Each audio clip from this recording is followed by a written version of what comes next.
Hey, listen to Commander Cookout Podcast, episode 424. I'm Brando. I'm here with Ryan, and today we're going to journey into the Mojave Wasteland. Now, hit our theme song!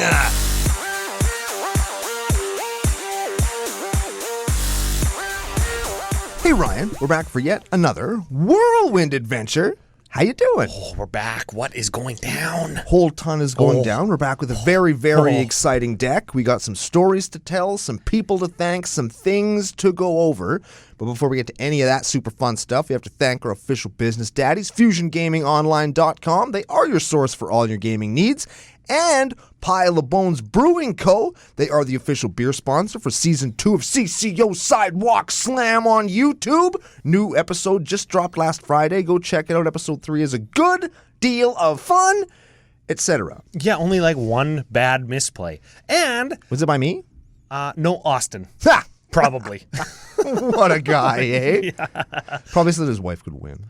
Yeah. I don't even remember if she wins. Oh yeah. Don't spoil it. I don't know. Spoil it. She won episode 1. She was a Slampian, right? All right. So a couple things before we get into it. We got to thank FusionGamingOnline.com, your source for all your gaming needs, all your Fallout needs, actually. Yeah. They've got singles, they've got sealed product, they've got everything you need. You use CCO Summer promo code, you're going to get a discount. Yeah. You're going to get a discount. If you're going to spend money on this stuff anyways, you might as well spend less of it. If you're going to buy things, just spend less on it. That's it. It's magic. That's it. And big thanks to the new subs. If you're new to the show, if you're first-time Commander Cookout Nationalite, CCO Perks promo code when you spend over $100 Canadian. That's like $74 American. So it's like you're getting a discount when you convert to Canadian, then you're getting another discount when you use CCO Perks. And then you get your money back, or some of it. 10% store credit kickback when you spend over $100 Canadian. That's a good deal. And then you can save money when you use that to buy more stuff. Yep. Stretch your magic buying dollar. Yes, very much like a so. Stretch Armstrong. Try to get it around the house.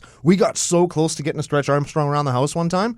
We could see each other. Like, we went all the way around, and we both came around the corner, and we could see each other, and then he snapped. Oh, yeah. Yeah. And then somebody was in for a world of hurt as he came screaming back around the house. Oh, man. No, because it snapped in half, right? So, like, we let go, oh, my God, and then we ran away, because we didn't know what was inside of a Stretch Armstrong, and, like, what if it was some kind of weird toxic substance that was, A, going to kill us, or B, was eating all the paint off the side of the house, so we took off.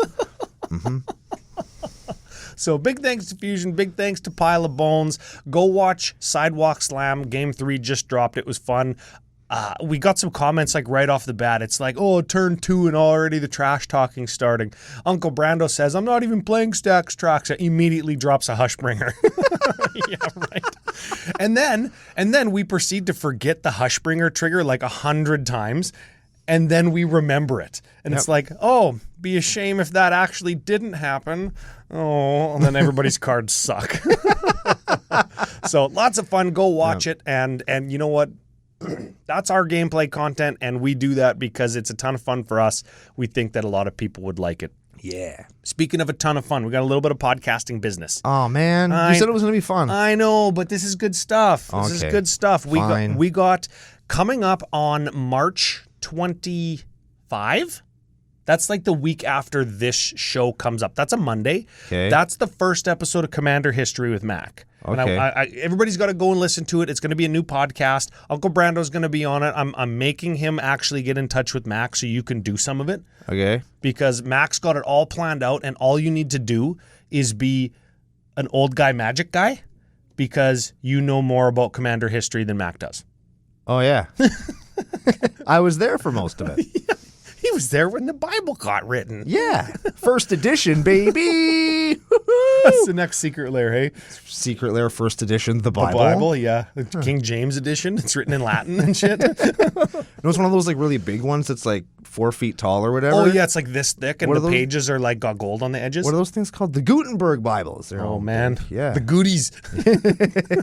Get them goodies, yeah. So Commander History, it's coming up. It's going to be lots of fun. A deep dive into Magic the Gathering's greatest format. That's the tagline. Okay. Yeah. Sure. Yeah, it's good. Yeah. We've got weekly stuff from Gemstone Mine. That's John.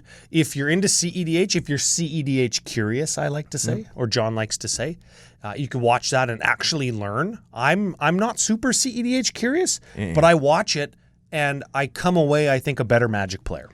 Pro tip, John does not smell the way you think he does. Oh, good. I'm happy that you know this, and now everybody else knows Well, how did you not know? You spent time with him in Chicago, too. Do you not smell everyone you meet? I do. That's how I remember who anybody is. I can't remember anybody's name, but I smell them. And Smell is the strongest sense tied to memory. Mm-hmm. Did you smell his armpits? Well, like... How intimate was your smelling? It was, like, pretty intimate. Oh, good. Yeah. Did you dog style him? Like smell his butt? No, I didn't smell his butt. Oh. That'd be too obvious. Yeah, dog style, like that could have meant something different. Yeah, the key to smelling people when you meet them is to not let them know that you're doing that. Oh. But if I've met you, I know what you smell like. Yeah. Just so that you know. Oh, good. This big honker isn't just for making my face look funny. It's also for helping me remember who you are. Mm-hmm. That actually got me. You would know if you were watching on YouTube. Which it should be! Big thanks to the new YouTube subs. It's good to have you. Go watch Gemstone Mine or listen to it. It's got its own podcast feed, Spotify, Apple, Google, wherever you get your podcast. Just type in like this, 2 fingers, Gemstone Mine Podcast. It'll come up. Meh. And last thing, we're not going to spend any time on this, but I want to make a last push on that CCO summer promo code because in April it's changing. Business daddies, they caught on that we haven't changed it for like a year. Yeah. Now they're making us change it. What? Man, we had so many good ideas on what to change it to, and then since we just forget about those every time we have a good idea, here we are. Maybe if you maybe if you stop forgetting stuff ever. Well, if I could smell an idea, I wouldn't forget it. Oh, well. That's all right. Scientific fact, ideas don't have a smell. No. Which is bullshit. Scientific fact, we've got last week's winner from the pre-show to give away. Oh, what'd they guess? They guessed, well, it wasn't a guess. It was like telling us about bobbleheads. Telling us the bobbleheads that weren't there. Big Guns bobblehead. Yeah. Is that one here, or is that one just one from the game? That's one from the game. One from the game. Big Guns gobblehead. Yeah, I believe they had one for each stat line, and then one for each, like, skill you could have, like heavy weapons, light weapons, explosives, science, all that kind of stuff that you have in the game. So those are engineering, like how well can you fix a gun? Is there a bobblehead for how well you can paint magic cards? No. Wait. Ooh, I would not. No, there isn't. There is not an art one. I would not get one. Well, Jared Carter 539 is the winner. J-Rock Carter. Yes. Okay. So what you do is you go to commandercookout@gmail.com in the to bar. Yep. And then in the body of the email, you give us your name. Yep. Your full address. Very important. And what prize you want. A CCO sticker pack with new stickers. CCO token pack with new tokens. Yeah. Or a crummy old pack of magic cards. Yeah, from the stinky onion bag. They probably smell like ass. John's armpits. No, he doesn't. See, he doesn't smell the way you think he does. Oh yeah, well these packs are stinky. Yeah, the packs do. The packs do smell the way you think they do. Yeah. Speaking of stinky, we got some new patrons to thank. To thank and to say F you more specifically. Yes. And to give their CCO nickname for the mega awesome benefit of the CCO Discord. Yes, the Discord is an actual benefit. That's where I got today's deck. Sick. And the whatchamacallit, the nickname is a rite of passage. It's more fun for us, I feel like. Yes. Yeah, some people like them. Yes, lots of people email and tell me that we had them howling. Good. That it was funny. Okay. So I'm happy that we can make people laugh. Lots of people get in touch and say, hey, you know what, Commander Cookout really helps me through some tough times because you know what, we just care about being entertaining. Yes. That's John's job to make people better at Magic. Exactly. Our job is to entertain and be a bunch of jerk-offs. Okay, speaking of jerking off. Hey? Yeah, speaking of jerking off, let's talk about this fucking guy. Dan Landfills. Yeah, I like that. Yes. Yeah, Dan Landfill. I was going to say Landfall. No. Dan Landfill. Dan Landfill is much better. It's got a nice ring to it. It kind of does. And it kind of feels Fallout-y. And it makes you think about seagulls. With 2 heads, because it's Fallout. Oh, yes. Yes. Can you imagine a seagull with 2 heads? It'll be fighting with itself over a chip bag. That'd be so funny to see. One French fry, both seagulls are trying to swallow it whole at the same time. But they're not doing the Lady and the Tramp thing where they kiss. They're actively fighting with each other, so neither one of them gets to eat the fry. Yes. And then a fucking crow comes in, hits him over the head with a sock full of sand, and takes the fry. Oh, man. Okay, if you don't live somewhere where there's like big ravens we've got something for you. In Canada, we've got some of the largest ravens on the planet, man. I saw a raven one time in Fort McMurray come down off of a light post. I think I've told this story on the cast before. Come down off of a light post in the grocery store and take a guy's grocery bag out of the back of his truck. And it just flew off like a freaking stork carrying a baby. So it was like a package of like uncooked meat for barbecuing. They're like 2 feet tall. They're big. Freaking ravens, man. Maybe Editor Joe will put a picture of a big ass honking raven. They got him in, and he might know because he lives in Manitoba. They got him in Thompson. They call them Thompson turkeys. They're so big. Man, can you imagine eating a raven? How terrible that would taste. Do you cause they eat garbage, It would taste like frickin' garbage. Yeah. It's like, oh, terrible. We got some more patrons. Dan Landfill, big thank you, and big. F you. Very much so. Next one, pseudonym, Crocs Tea. Crocs tea? More like crotchy. Like crotchety. Crotchety. Yes, yes. Yeah. D, because his name starts with a D, I know who this is. D. Crotchy. D-crotch. D-crotch. Not like D period space crotch. D-E crotch. D-E like apostrophe, like it's the? Yeah. Oh, no. No. D-crotch. No. Lil Crotch. Lil crotch. We got it. Lil Crotch. Yeah, I like that. I like that a lot. Sounds like a rapper name. Yeah. So when he drops the best rap album of 2025, we get credit. Yeah, and we're still bugging him for being little. That's right. Yes, Little Crotch. Yeah. Okay, Peter Strudwick. Stud dick. Yeah. I was just thinking Peter Buttstick. I don't know why. Peter Buttstick. I like that one I don't know why I thought of Peter that. Buttstick. That's a good one. Peter Buttstick. You know what? Pick your poison. You can choose either one. Yeah, either Stud one. dick or Buttstick. We're terrible. Oh, man. We're terrible. This is Okay, last I love one. this. Last Okay. one. Oh, there's more. Okay. Oh, there's one more. All right. Holy shit. Mike Kennedy. Big thanks and F you to Mike Kennedy. My canary? My Kennedy. I'm trying to do like the Mike Hunt joke. Mike Kennedy. Mike Ken. My Hennessy. My Hennessy. There's one. Henny. Yeah. Yeah, he's a rapper too. He's pouring out Hennessy when his friends are getting shot up.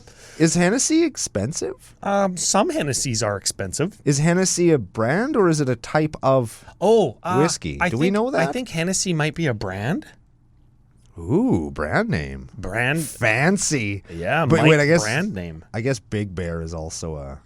It's also That's a also brand a brand name. name. Yeah. Shout out to people who know what Big Bears are. Same people who lived in Thompson, Manitoba. Yeah, right. Anybody who watched the very first. Ultimate Masters, the Ultimate Masters booster pack. No, OpenFlippy.drinky, where you're wearing a ripped up shirt and we're opening magic cards in a back alley. I'm wearing a literal garbage bag for a shirt. Because we had to sell our clothes to buy the packs. They were too expensive. If only we had any idea what was coming our way. Those packs were $28. Yeah. Frick. What a world, hey? What a world. What a world. What a world. And that was Colt 45, FYI. Excellent. Yeah, the knockoff Big Bear. Knockoff Big Bear. Man, speaking of packs costing lots of money, here's a little quick aside. Did you hear that the Upper Deck Young Guns thing with Connor Bedard's rookie card came out? Yeah. All the hockey player $1 million fans. And the that's for the 1 of 1. Yeah. $1 million. Oh, yeah. Chump change, hockey fans. Yes. Do better. Those packs were being... What do you call the prices got inflated because you get the Connor Bedard rookie card? Yeah. $35 a pack. People up in arms. $35 for a pack of cards. What the hell? I'm sitting here as a Magic player like, must be nice. Must be nice. Must be nice to pay only $35 for a pack of cards. Yep. Somebody in the Discord just opened a foil poster card One Ring out of a Oh, that's so rad. a holiday collector pack. Those are like $65. Dang. Mind you, open up a $500 card, it's kind of worth it, right? Yeah, well, of course, if you're somebody who isn't that guy and you open a $0 card, now you're... Ask Uncle Brando what that ask feels me like. all about that. I can tell you. Hey, I got an idea. If you're into watching Uncle Brando open up packs, you can use the CCO Summer promo code. Get him shipped to Brando's house. He'll do a booster box opening. I would do that. There you go. That's how we can make one last push for CCO Summer. Let's frickin' do it. There we go. I couldn't There get it any is. Fallout stuff, so I'm sorry to everybody who was looking forward to that. I don't know if they have Fallout sealed. They probably do. Like, they have everything. But I didn't specifically look for that. Honestly, I tried so hard. I went to places that I would never normally try and buy like big, high-end sealed shit from, just so I could do a box opening. I cannot find it anywhere. Dang. Anybody who has it, they've already... Did you go to Walmart, yo? No, they don't have that kind of stuff at Walmart. If I went to Walmart, I'd just steal it. Yes. I just take it. Yeah. But of course, it would come in a box like big, like a family-sized cereal box with 1 pack in it. Yeah. Remember that time we did that with Strixhaven? I brought in that cereal box with 1 pack in it? Yes. Good job, Watsy. Thanks, good guys. Good job, Watsy. Jesus. Hey, speaking of good job, we've got a deck to do we from do. Chris Bones. We've done a deck from him recently. Oh, yeah, I remember that guy. I would implore the patrons to send more decks in on the Discord, or if you're not a patron, email commandercookout@gmail.com. Send us your Fallout decks. We're going to be doing Fallout for at least one more day until Thunder Junction is rammed down our throat and up our buttholes. Yes, and if we don't get anything, we're going to do Slam Against Humanity. So send in your tech for that. Because mine's all done. That'll be the shortest episode ever, 4 minutes. Just play 30 slimes, and enter lands, say go. Had to play 40 in mine. Oh. Yeah, because... Actually, one more story before we get to the deck. Sure. This one's even Magic related. So back in Chicago, I brought all my Slam Against Humanities, and I got everybody that came into our table to sign one. That's pretty cool. And I brought all the ones that I had. And we actually had a way bigger turnout than I was anticipating. And I don't have any Slimes Against Humanity that haven't been signed by at least 3 people. Oh, wow. And so now that I've got all these signed Slimes Against Humanity, it's like, well, I can't not play them. So I had to put them all in the deck. So I have 39 Slimes Against Humanity in my deck.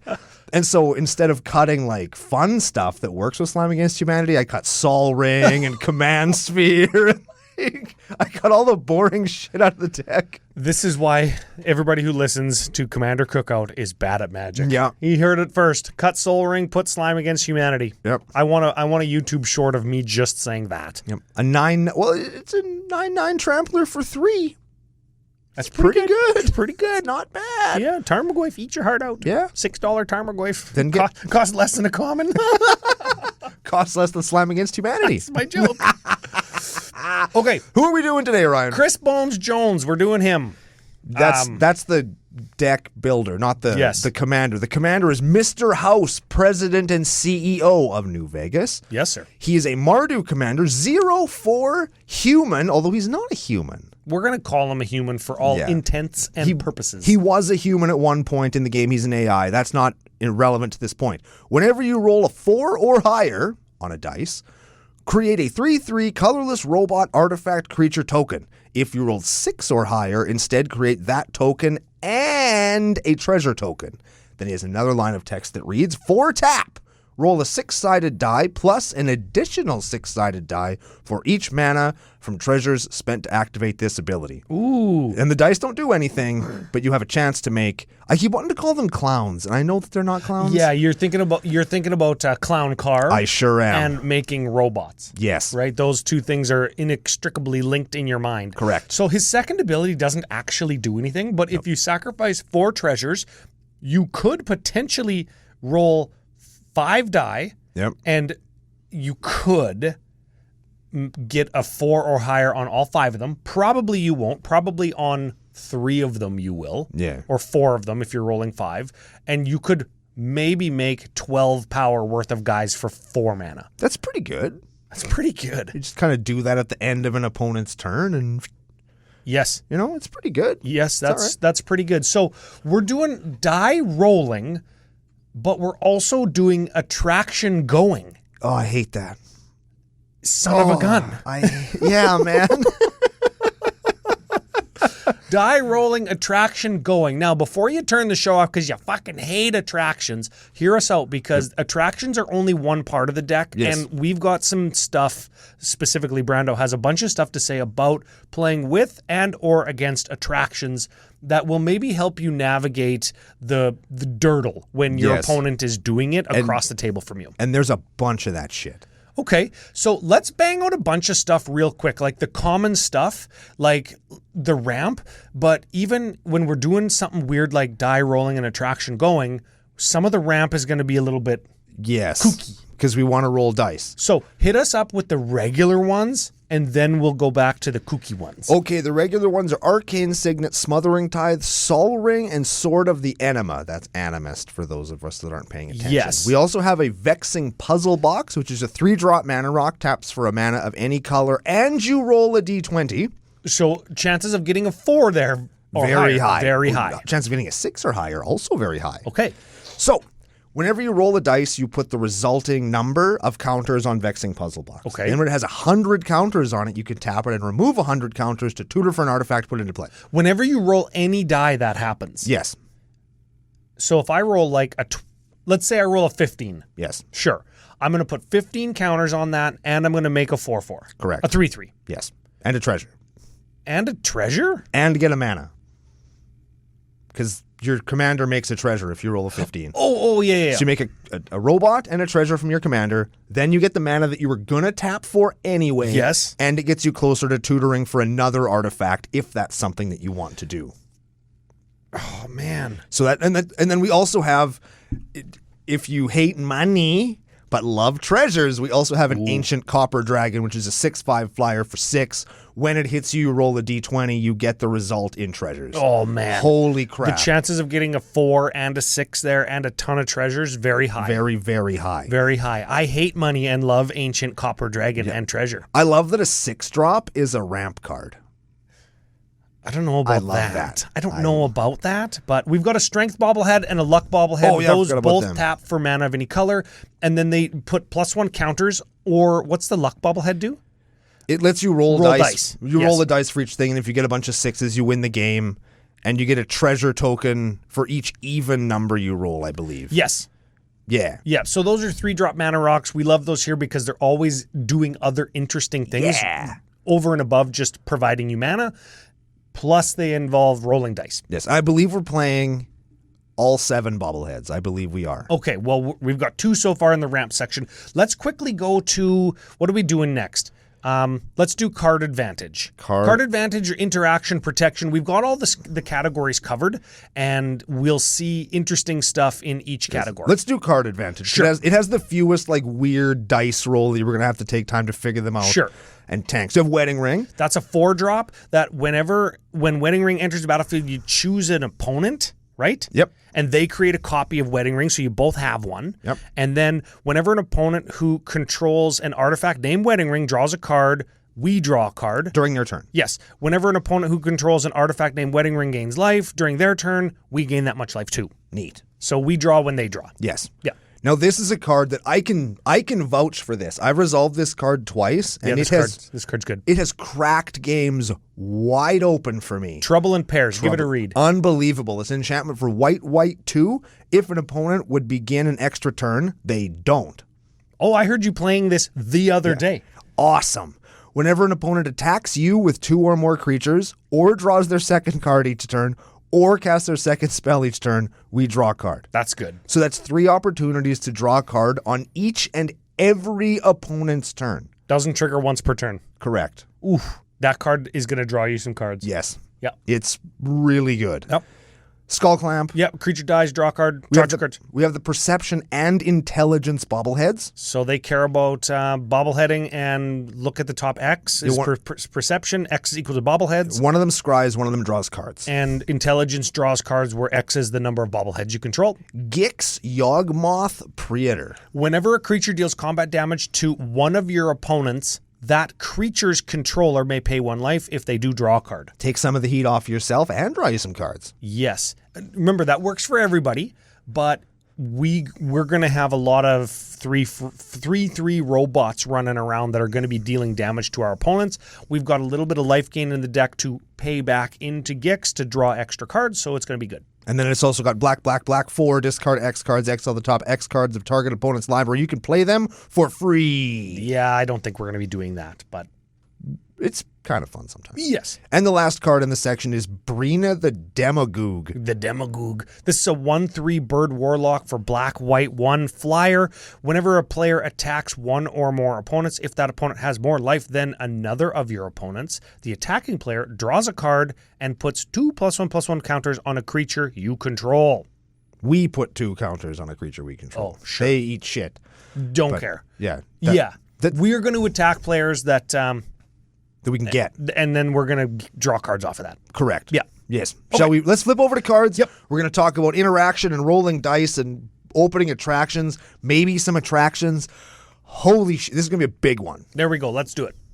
Shall we head into the interaction section? Interaction and protection. And here's what I propose we do. Okay. If a card cares about attractions or die rolling, we mention it, but ultimately these are going to be like protection and removal spells, and people are going to know them. Sure. Okay. Well, I don't know if they're going to know Will's Reversal. Oh. Choose target spell or ability with one or more targets. Roll a 20. Greatest among creatures you control. I don't know. It's a die rolling card that lets you choose new targets. If you roll 15 or more, you get to choose new targets and copy the spell. There we go. There we go. Wand of Wonder. This is a good one. Roll a d20. Each opponent exiles cards from the top of their library until they exile an instant or sorcery card, then shuffle the rest of their libraries. Okay. You may cast up to X instead of I don't know. God damn it. Just tell me what the card does. You do what Ryan just said, and then based on the result of the D20, you get to play some number of them between 1 and 3. If you roll a 20, you get to play 3 of them. If you roll a 1 to 9, you get to play 1. If you roll 10 to 19, you roll 2. Yeah. Jesus, man, why does every card have 10,000 words on it? Because fun. Valiant Endeavor. Roll 2d6 and choose one result. Destroy each creature with power greater than or equal to that result.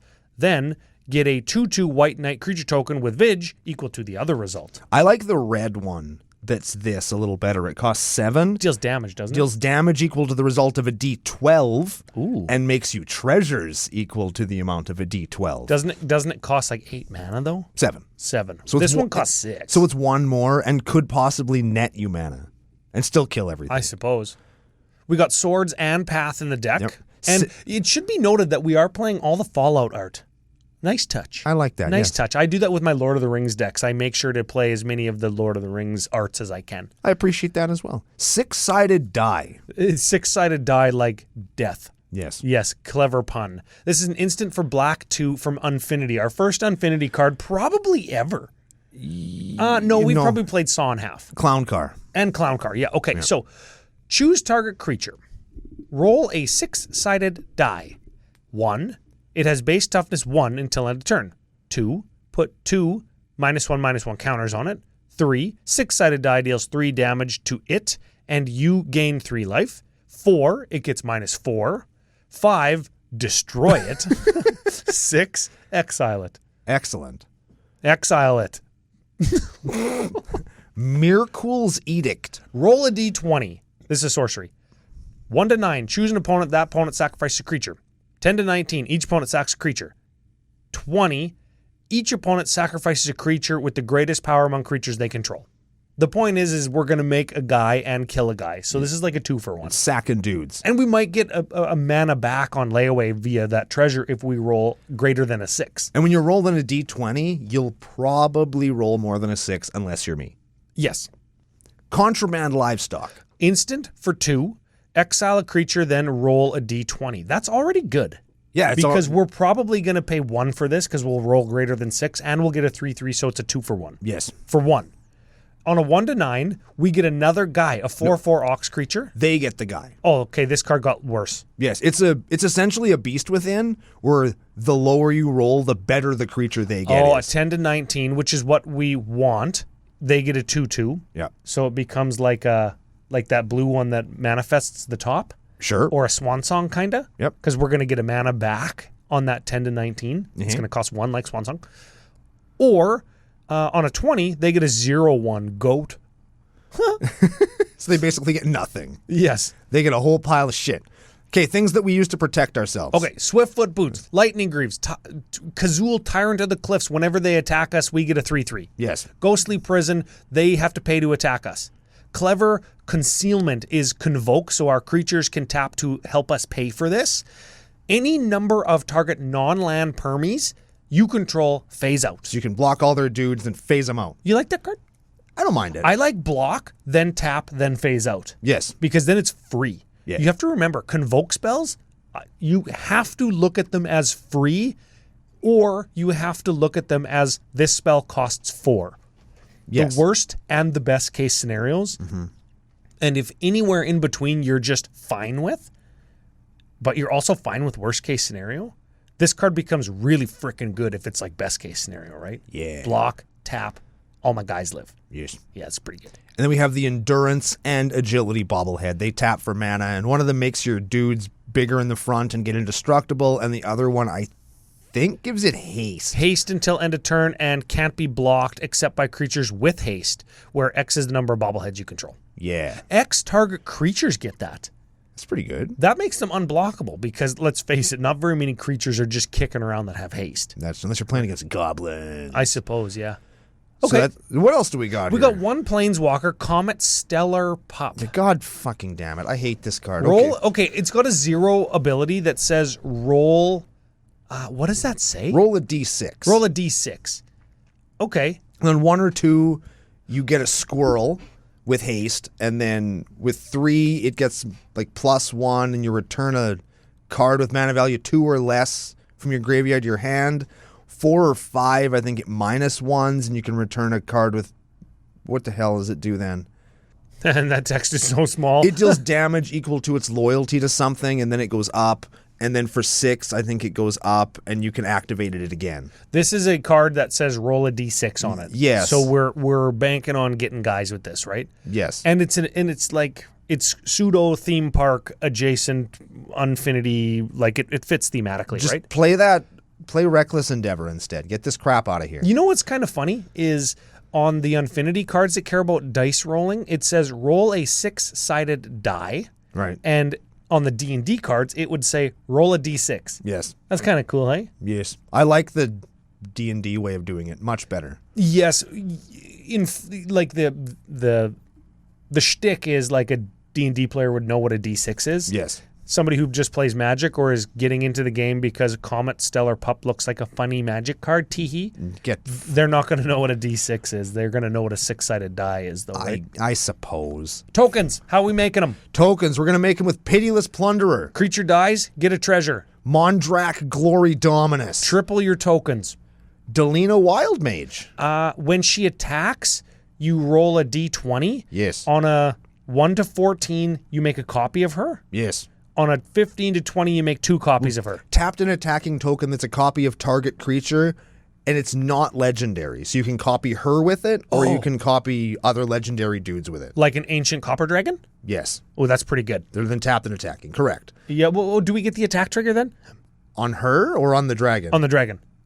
The dragon does damage, I think, doesn't it? Oh, it's on damage trigger. I think the dragon is damage. All the dragons are damage. Deals combat damage to a player. Oh, frick, that got really good. Oh, yeah. Much better with Delina Wild. And then if you get a 15 to 20, you do it again. Yeah. So why not? Now we're talking. Now we're talking high-end Magic cards, baby. Clown Car. Bro, do you remember when I when I cascaded into Clown Car in my Dinosaurs and Cadillacs deck? Yes. Oh, fuck. So funny. It was so good. Man, I got howled at. Okay, this is a 1/1 vehicle, crew 2 for X. Mr. House, can't crew. Nope. Can't crew. Maybe if Bobblehead gives him pluses, he can crew. Oh, yeah, then he can crew. That's true. Yeah, that's like a self-driving car. Hey, AI driving your cars. Okay, whenever Clown Car enters the battlefield, roll X 6-sided dice. For each odd result, create a 1/1 white clown robot artifact creature token. For each even result, put a +1/+1 on Clown Car. I love that card. So you pay it for 4, you roll 4 dice, you're going to probably get a 2/2 with 2 1/1s. So you're paying 4 to get 4 power spread across 3 bodies. Like that. That's completely on rate. Clown Car gets really good when you get like a clowny die roll. Like you go like Clown Car for 6 and you get 6 1/1s because they all are even. Yes. Right? Or like you get a 6/6 and it's like, okay, now I have a 6/6. Yeah. That's good. Both are good. Yeah.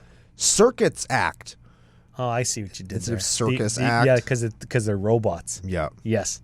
They have circuit boards to control them. You roll 3d6, you get a clown for each different result. Does that make sense? So if you roll 1, 4, 6, you get 3 clowns. Okay. Neat. 1, 4, 6 would also get us a 3/3 and a treasure. Yes. Also good. Yes. Well, 1, 4, 6 would get you 2 clowns and 1 treasure. Yeah, oh, that's even Or better. 2 robots and 1 treasure. Yes. Charisma bobblehead. Oh, Charisma B. This is 4 tap X, create X 1/1 white soldier creature tokens where X is the number of bobbleheads you control. That could be 4 mana to make 7 guys. That's pretty good. That's pretty good. Anointed Procession. That's token doubler. Ancient Gold Dragon. When it deals combat damage to a player, roll a d20. There it is. Yeah, D20. And then you create a number of 1/1 blue dragon creature fairy tokens with flying until end of turn. Or equal to the result. Yes, not till end of turn. They just stay. Dude. Oh, man. I hit a 17 on this once, and everybody just scooped up. Just no, I quit. I can't beat that. Can you imagine hitting a 17 with Mondrak and you just got like 4,000 guys? Just, how many guys do you make? Enough. How come That's what you'd say. how come the token tripler's not in here? Cost too much mana, maybe? Mondrak is in here. Mondrak's a doubler, though. What's O'Hare Tech? Token tripler from Ixalan? Maybe he doesn't have one. Maybe Doesn't own one. Chris Bones Jones. Get your shit together. Yeah, get one. So where do we go from here? We got lots of little... Before we get to rolling dice, and let's just talk about win cons and stuff. Let's just do Okay, it now. win cons and rolls, then we got to do circus and attractions. Yes, Man, so- this deck. Holy So win shit. con, we have Revel and Riches. Everybody knows that one. Opponent's guy dies, you get a treasure at the beginning of your upkeep. If you have 10 treasures, you win the game. Yeah.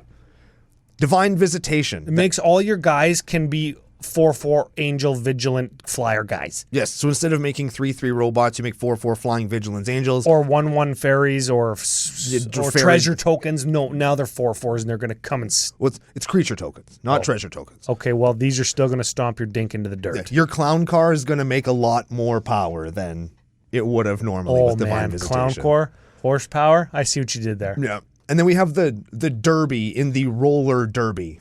So these guys both go really well with our Mr. House. We have Reckless Fireweaver. Whenever an artifact enters the battlefield, this deals 1 damage to each opponent. So robots are artifacts, so are treasures. Yes. So are clowns. Yes. Merc Woodbats. Whenever you create or sacrifice a treasure token, a token, my bad, it deals 1 damage to each opponent. So that's robots and treasures, and the treasures do more damage on the way out. Oh, can you imagine making like 12 mana and then you just sacrifice all of it to continue making treasures and tokens, but Mirkwood Bats is just going to town the whole time. It's just doming everybody. This is the deck that Mirkwood Bats wants to be in. Yes. Remember when Mirkwood Bats was going to ruin Pauper and ruin the format? And Yeah. yeah. It's the new Voidmere. Oh, man, Voidmere. Man, Yeah. did that ever wreck up the format? Man, I can't believe that even Yeah. existed. Start over with making magic cards. All right, we've got 3 more sections and Jesus then Christ. the attractions, Ryan. What? I know. Okay. I know. So let's start with let's roll dice. Let's just roll dice. Let's roll. Let's roll. Will Blade of the Frontiers. If you would roll a die, roll another die, ignore one result. Ignore the lowest one. Sure. And then if whenever you roll 1 or more dice, he gets a +1/+1 counter. Good. So he's good. Sword of Hours. Does that roll a die? It's D12s. Whenever a creature, the equipped creature deals a damage, Yes. you roll the D12. If the result is greater than the amount of damage it dealt or is 12, you double the number of counters on the creature. Oh, there we go. So that's a cool card. That's how Mr. House crews the vehicle. That's right. There we go. Roaming Throne. Choose a creature type, human probably. Roaming Throne is that, and triggered abilities of human, i.e. Mr. House, get doubled. Double treasure, double robot. Yes. Night Shift of the Living Dead. Okay, that's pretty funny. Black 3 enchantment. After you roll a die, you may pay 1 life. If you do, increase or decrease the result by 1. Do this only once each turn. Whenever you roll a 6, a 6? A 6. Just a 6. Yes. Okay. Create a 2/2 black zombie employee. Creature token. God damn it. Maddening Hex. Whenever an enchanted player casts a non-creature spell, roll a d6. Okay. Maddening Hex deals damage to that player equal to the result. Oh, Yeah. man, that's good. Then attach Maddening Hex to another one of your opponents at random. I like when there's only 1 guy left. I like that it's another one of your opponents, so Maddening Hex will never backfire on me. Exactly. Like Bugs Bunny sticking his finger into the barrel of Elmer Fudd's gun and the backfires on Elmer Fudd. That'll never happen to me. Lightfoot Rogue. This is a 2/1 halfling. Halfling Rogue. Rogue for 2, yeah. When it attacks, roll a d20, 1 to 9. It's got Death Touch, 10 to 19, gets +1 in Death Touch, 20, +3, first strike, Death Touch. Cool. Iron Mastiff. When it attacks, roll a d20. For each player, Yeah. each player being attacked, and ignore all but the highest. Okay. 1 to 9, it deals damage equal to its power to me. Ooh, that's not very good. 10 to 19 deals damage equal to its power to defending player. That's good. And at a 20, it deals damage equal to its power to each opponent. Yeah. So, okay, we roll 3 die here potentially, right? Correct. For this guy's effect, we ignore all but the highest. Yes. But for Mr. House, he still sees 3 die rolls, right? That's right. Are you sure? Yes. Because you have rolled a die and you have got a result on the die. But we ignored all of them. Just the result, not the dice. Oh. Because the results they would all pop up on the screen if we were playing a video game, and then 2 of them would go away because they were the lowest. Oh. We are die inclusive here. Yes, we are. That's good for Mr. House. Correct. And your good friend Ryan. Hoarding Ogre.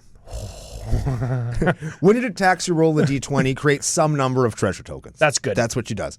Chaos Dragon. This one's crazy. Oh. This card is nuts. It's a 4/4 with haste for 3 and flying. It attacks each combat if able. Oh. At the beginning of combat on our turn, everybody rolls a d20.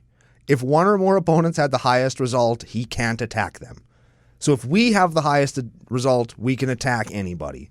Whoever got the highest D-roll can't. I've played against this card. I like this card. It's cool, but it's also a pain in the ass. Celebrate 1,000. Celebrate 1,000. I see what they did there. At the beginning of combat on your turn, roll 2 6-sided die for each result of 1. Calibrate 1,000. Gets +1/+1 until end of turn. For each other result, it gains some ability. 2 is a menace, 3 is Vig, 4 is lifelink, 5 is fliving. Yeah. 6 is indestructible. And if you roll doubles, it gets double strike. That's fine. Yeah, so it's pretty good. And the last one is Barbarian class. If you roll 1 or more dice, instead roll that many dice +1 and ignore the lowest. Next level is whenever you roll 1 or more dice, target creature gets +2 in menace until end of turn. And level 3, for a total of 3 mana, creatures you control have haste. That's pretty good. Which is fine. Yeah, it does everything that the deck wants to do and also makes your end game, like when you drop your ancient dragons, better. Yes, or if you're playing Divine Visitation, it gives all those angels haste. Oh, also good. Which is not the worst thing you can do. Yeah. Okay. All right, now let's... Oh, my God. All right, Ryan. We're doing it. Cirque du? We're doing this. We're making the Cirque du Soleil. We're going to open some attractions. Cirque du Roll A. Oh, yeah. Okay, Ryan, get out. I need you to leave right now. The first card is Soul Swindler. Soul Swindler. As long as you visited an attraction this turn, Soul Swindler has Indestruction. You know what I mean. Everybody understood that. When actually, Soul yes. Swindler enters the battlefield, open an attraction. And it's a 5/3 for 5. And now we can talk about opening attractions. What does that mean? Tell me. When you open an attraction, off to the side next to your library, you're going to have I believe it's 10. 10 is the number of random, picked ahead of time, shuffled up attractions. Sure. When you open an attraction, you reveal the top card of your attraction deck, put it into play. Okay. And it counts as an artifact that you have in play, and then at some point you will roll a dice to do some shit. It does stuff. And we'll talk about that when we get to the attractions. But that's what Soul Swindler does. And that's what opening an attraction does. So that's what these 7 cards all do. Yes. Okay. So Rad Rascal, it's a 3/3 for 4, comes in, opens an attraction. ETB's attraction. Quick Fixer. ETB's open an attraction. Well, that one is whenever it deals damage. Oh, open an sure. attraction. Don't care. That one's... Okay, that's good because we can do that over and over. That's good. Discourtesy Clerk. At the beginning of your end step, if you control 3 or more attractions, draw a card, lose a life, and when it ETBs, open an attraction. Deadbeat Attendant. When Deadbeat he's a vampire employee. When Deadbeat Attendant enters the battlefield, open an attraction. Complaints Clerk. ETBs, open an attraction. Whenever you roll a 1, create a 1/1 clown robot artifact creature token. I love that guy makes fun of you. Says, you clown. piece of shit. You're going to get a clown when you roll a 1, get bent. Lifetime, air quotes, lifetime pass holder. That's pretty clever. I like this card, Zombie actually. guest, 2/1 for 1. Lifetime pass holder enters battlefield tapped. When he dies, open an attraction. When you roll to visit your attractions, if you roll a 6, you may return them from your graveyard to the battlefield. That's pretty cool. So when we roll to do something with attractions, Yes. tell me. So you're visiting your attractions. Sure. At the beginning of your pre-combat main phase, you roll a d6. And this is a visit ability. Yes, this is the visitability of each attraction, and each of your attractions will have a visitability. Now, Okay. As lit up on the little lighty-uppy lights on the right-hand side. you look at the text box, there's going to be some number of circles that are lit up. On all of them, 6 is lit up, and then some other number of other numbers. Sure. Let's say you roll a 4. You would then check all of your attractions that have a 4 lit up on the side, and then those abilities will all trigger. Okay. And some manner of madness will happen at that point. And if you roll a 6, you can get upwards of 10 different triggered abilities that all happen at the same time. Yeah, okay. So I would pick my attractions based on, like, I want these to trigger at this die roll number. Correct. And this is the tricky thing that I think lots of people actually overlook or don't know or whatever. There's different printings for each attraction. For example, the trash bin. Give it a read. That's the one that we're looking at right now. When you visit it, you mill 2 cards to return a card at random from your graveyard to your hand. Okay. And this one that we're looking at physically on the screen, that triggers on a 3 or a 6. Okay. Now, somewhere out there, maybe at my house in one of my boxes of Unfinity, I'm going to have a trash bin that triggers on a 2 and a 6. Oh. Or a 3 or a 4 and a 6, because they exist. They're not all the same. Not every trash bin is 3 and 6. Okay. So you can build your attraction deck where they're going to trigger on essentially whatever you roll, you'll get something, or you can load up certain numbers. Like, okay, if I roll a 4, 2, I'm going to get shit. In the case of Mr. House, we might want to load up on... Well, I guess if we've got cards that say ignore the lowest result, we would want to skew our attractions to not include 1s and 2s and 3s. Precisely. Because we want... Or things that say add 1 to your die roll, and then we can add and have it be a trash bin at 4 that triggers our Mr. House and gets us a treasure and a guy and all the stuff, right? So we could skew our deck and build it in such a way. So you load up on 4, 5, 6s in this particular case, probably. So then if you roll a 2, you're not going to get shit. But if you roll a 4, you're going to get all kinds of abilities triggering. Okay. And they can do all sorts of different stuff. Let's say we've bounced and played like 10 things that care about attractions. We get 10 attractions from our command zone onto the battlefield. Right. And we visit an attraction. Right. We roll a die, and let's say it's a 6. Every one of our attractions is going to trigger. Yes. And then we just have to do all those triggers. Yes. Holy shit. So let's tell you what these attractions do. Now, this isn't an exhaustive list. There's a bunch of them that are not legal to play in Commander. There's a bunch of them that aren't here. Here's the ones that we're playing. We have Trash Bin, we talked about already. We have the Swinging Ship. If it's the first combat this turn, there's an additional combat phase at the beginning of that combat phase. Untap all creatures that attacked this turn. Oh, that's pretty good. Storybook Ride. Okay. You go there, you exile the top X cards of your library, where X is the number of attractions you have visited this turn, including this one. You may play those cards this turn at the beginning of your next end step. If any of those cards remain exiled, put them on the bottom of your library. Okay. Roller Coaster. Okay. Creatures you control get +2/+0 till end of turn. That's pretty good. Pick a Beeble. So, once you've visited this attraction, you roll an additional 6-sided die. Then you put a number of luck counters on Pick a Beeble equal to the result and create a treasure token. God, I hate this. Then, if there are 6 or more luck counters on it, you claim the prize. And the prize is create 2 treasure tokens, then sacrifice Pick a Beeble and open an attraction. Oh, so it self-perpetuates, and I have to get rid of this card. It recycles itself. Good. Now, I'm not sure. Good, I hate this card. I don't know if they have their own graveyard, and then when you run out of attractions, you're out of attractions, or if you shuffle them back in, and then you go some more. Like that, I've never managed to go that long. Because here's a thing about, and we'll talk about this in a bit, attractions are usually innocuous enough that unless you play a overloaded Vandal Blast or a Shatterstorm, nobody gives a shit about these. Okay, Rule 717.6a. Each card owned by the same player that has been put into the command zone this way, I assume it's referring to blah, blah, blah. Okay. is kept in a single face-up pile separate from that player's attraction deck. The pile is informally referred to as that player's junkyard. Yeah, I like that. The pile is not its own zone. So these would go back, they would be exiled? They go to card hell. Who even cares? Information booth is the next one. You visit it, you draw a card.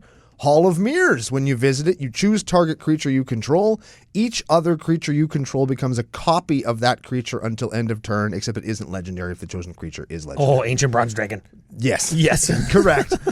Ferris Wheel. You visit that one, choose target creature that hasn't been phased out with Ferris Wheel. That creature phases out until we roll a 3 or less while rolling to visit our attractions. Oh, man. Gives me Jumanji vibes. That one is, that card is nuts. Is it good? Yes. Like, good in a nuts way?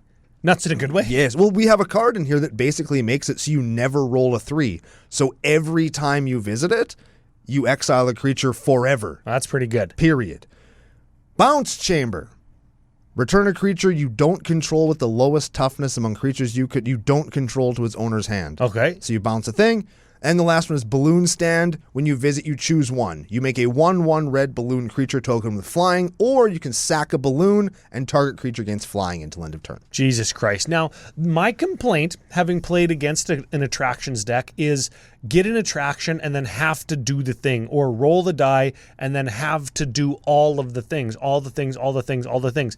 What I say on here all the time, and what I've said on Commander at Populum all the time, is if you have a deck like this that is very fiddly, dirtily, counters, tokens, dice rolling, practice. Yeah. Have a system that you know where all your stuff is, have them ready to go, and be efficient with it as to not waste players' time. Yes, because What's your experience with attractions? I have played against 3 or 4 separate attractions decks, and all of them are dirtily triggery nightmares. Yes. And they take so long, and in a lot of cases, they don't really do anything. Like, if we hit all 10 of these things, what are you actually doing? You're putting 2 cards from your graveyard back in hand, you're exiling a creature, you're drawing a card.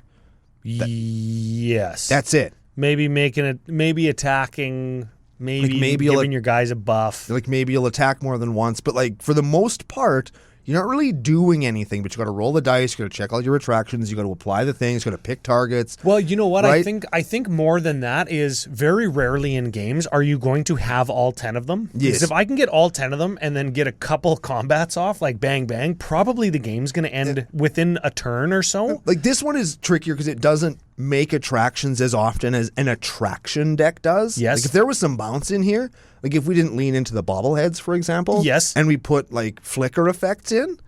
Oh, yeah. Flicker effects to get your attraction creatures out. At end of turn, you just make more attractions. Yeah. It becomes a nightmare. It really does. Okay, well, hey, that's the deck, right? Yeah, there's 2 more cards actually we missed. Oh, what did we do? There's Ancient Brass Dragon.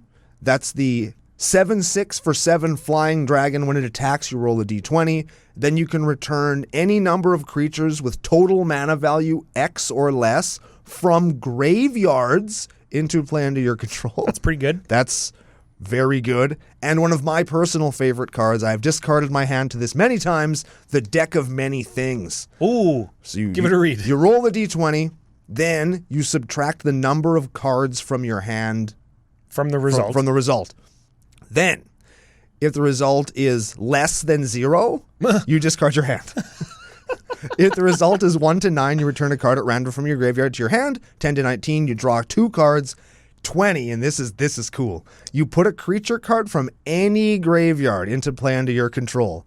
And when that creature dies, its owner loses the game. Oh, yes. I got a Sakura Tribe Elder with it one time. Oh, and you immediately sacked it. Yeah, just sacked it for a land and killed the guy. It was so good. So good. Oh, man. Okay, that's the deck. That's the whole deck. Let's move into strengths and weaknesses. Yes. I'm going to talk. I have a strength I have a fucking super good strength.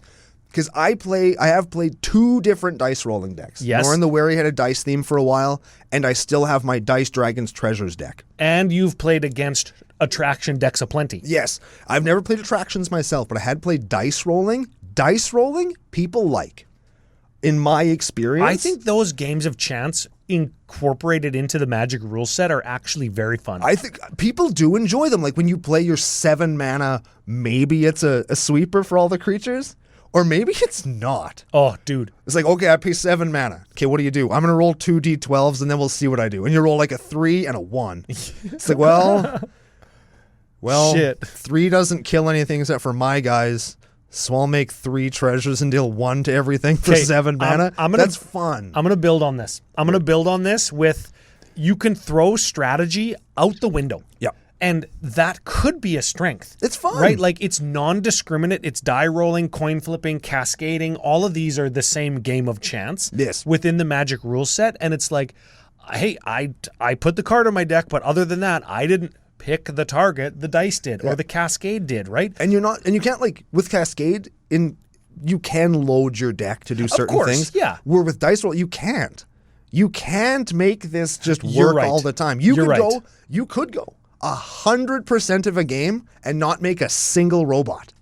You're also, yes, you you're could right. do that. You And won't, but you could. I love that exists in the game. Like, can you imagine the deck as built, if it's functioning properly, could do nothing? I have to go back to... It's amazing. I have to go back to my clown car example when I cascaded from a 5-drop first flip into an X-drop clown car, and everybody just like fell off their chairs. It was like they got psyched out in Basketball, the movie. They just fell over. Right? Oh, It's like it was funny. like an anime when people fall over when something bad happens. Yeah. Oh man. Okay. So complete strength, die rolling, and to incorporate that into like what would be your win con with attractions. Yep. It takes away some of the dirtleness, right? And it's fun for everyone. We have to, like, people enjoy the, let's see what we do. Like, it's like watching people play craps in Vegas. It's literally Vegas. That's what the character is from. Yeah, people are having fun. So and that's a big strength. Let's of the talk deck. about that a little bit, okay? So it's the new hotness. It's from Fallout. Yep. It's the Vegas die rolling deck. What this does is give the die rolling deck access to an additional color, because it used to be Wily die rolling guy. It gives you access to white and black. Yes, 2 more colors. Where before, what's his name, Weil? Well, I guess you get a background. You get a background. Weil, Blade of Frontiers. Yep. You get a background. Yeah, I forgot so about that. you can pick whatever color, right? But this gives you 3 colors, and there's no 2-color backgrounds, right? That's right. So it gives you 3 colors into die rolling. Now, flipping over to the weaknesses. Yeah. Practice, dirtle, attractions notwithstanding, right? Remember when I said it throws strategy out the window? I kind of want to build this now. Yeah, I knew that you might. I kind of do. I was excited before, and now I kind of want to build I knew it. that you might. Throwing strategy out the window isn't going to be for everybody. No. And specifically, this is not a chaos deck. No. It isn't. And I know there's going to be more people that are averse to chaos decks than to this deck, but this deck is going to be one that is going to be challenging for some opponents to sit across from. Sure. They don't like the die rolling mentality. Oh, I don't know who to attack. I'm going to roll a d6 and odds or evens. Right? Yeah. Some people don't like that. Sure. Some people aren't going to want to sit and have you fiddle with your 10 attractions for a 5 or 10 minute turn. Yeah, but here's the thing. Because all those attraction creatures suck. They all suck. Yes. So here's something that you can do. Cut them and put in better creatures or more die rolling stuff. Yes. Because that does exist. Just play that. Or you could play some traditional cards that are just good. You could put in a Chaos Warp. Oh, or a Sol Ring. You know what? You know what's another game of chance in Commander? Tell me. Clash. You could put Clash cards in there. Clash sure. cards? Clash cards. I would play Clash cards in this deck. You got some 7-drops. You could make a run at stuff. We could make a run at doing you could Clash in the big leagues. Yeah, we could. Yeah. Hell yeah, we could. Yeah. It's so fun. Yes, I actually kind of want you to build this now because I know that you have all the die rolling cards. Oh yeah, I think I have literally every card in this deck. I kind of want that. And I could build this. Last weakness, I don't want to run over time too much for Editor Joe, but last weakness is for such a kooky, weird, meme-y type thing like attractions and die rollings, especially when you combine them. Yes. This mother-ass deck, it's like $880, not budget. 300 of that is the mana base, which is very stout. It plays shocks, it plays fetches, Yes. it plays everything you would want. Yes. In one of these decks. There's some fancy printings of stuff. And Chris Bones has foils and secret layer printings and stuff in here. So I took off $100 off the budget just when we switch from secret layers and foils to regular. And then I took out the 5 most expensive lands are $100. Sure. And those are like fetches and shocks, sure. Right. The 3 ancient dragons. Now, they are the most powerful 3 cards in the deck. By a lot. But if you wanted to lean into the attraction going, flicker, bounce, and or die rolling portions of the strategy, you could save yourself $125 more. Or you could just hate money and not have your friends hate you. Yes. That's better. You could go to fusiongamingonline.com, use CCO Summer promo code to get a discount. Now we're talking. See, do that. If you did those 3 things, though, like the 5 most expensive lands, the 3 most expensive dragons, and switch to regular versions of everything, yep, you're going to save $325. That's pretty good. And the deck is still $550. Holy shit. Sometimes when you play the best versions of stuff and or this deck is doing both, the only versions of stuff. Like we talked about that deck of many things. When you read, I was like, man, this card isn't very good. It's still $7. Yes. Right? Yes, there are 22 lands in this deck that are greater than $5. Yes, and that adds up, right? Like 100 cards at $2-3 a piece. Reckless Fireweaver is a common. It's $2. Those add up. Gix Yawgmoth's Praetor is like $30 or $24. Yeah, like there's just randomly expensive cards in here. They add up. You would have to find a way to still incorporate the strategy because the die rolling and attraction cards are the cheap part of the deck. Yes. How do we maintain a consistent level of power without going to the ancient dragons and some of the more expensive card draw like Gix? I feel like Chris Bones kind of had my deck building philosophy when I'm going to do something that's just shitty. Like this deck is doing something that's kind of shitty. Yes. You surround it with things that are good to kind of supercharge your shit plan. Oh, bro. Have you heard about my Marvel Deep Operative Octopus Guy deck? Yes. Jeepers creepers. That's how you do it. Clash with your opponent and clash into extra turn cards. Let us know in the comments if you want to hear about that deck. Mono blue extra turns. I'm sure that's the most CCO thing we could do. No, right? it's Dimir. Oh, even better. Dimir, so I got a couple tutors in there. Oh, even better. Good. Let me know. But that's the whole deck. I think it's lots of fun. And I think do too. I would like to pilot this deck, and I would like to play across from it when somebody else plays it. Because I love dice rolling as a mechanic, and the only people around our local that plays it play attractions, and they're really, really going hard into attractions. Yes. So they're dirtily and not as much fun to play against, because just getting to their main phase takes 20 minutes. Yeah. And it's just, fuck that. But I love rolling dice. Other people like when you roll dice and do stuff to see what's happening. Everybody likes that kind of stuff. So good on you, Chris Bones. And if this doesn't sound fun for you, give it a chance. Because I'll bet you'll have a good time, because so is everybody else. And that ain't nothing. So that's a deck. That's the deck. That's this deck. And that's it for another episode of the show. Thank you very much to FusionGamingOnline.com. They are your source for all your gaming needs. You can still use for the next couple of weeks, CCO Summer. Save yourself some money on anything gaming related your little heart desires. Yes, sir. Also, you can check out Pile of Bones Brewing Co. They are the second coolest thing to come out of Regina and the official beer sponsor for CCO Sidewalk Slam Season 2. Oh, I didn't mention the deal of the week, Commander Cookout Store. Go there. It's still sticker packs. I haven't changed it. Sticker packs. You buy a pack, you're going to get all the new stickers. You're going to get a discount. Man, stickers are so cool. Yeah, there you go. Stick them on deck boxes, toilets, everything. I went to the bar the other day. There was a CCO sticker on the wall. Very good. Very exciting. Make that happen in your town as well. We wouldn't be here without any of you guys and all of your support, so thank you so much for joining us, and we're going to see you back next week for another very exciting episode of Commander Cookout Podcast. Hit our theme song!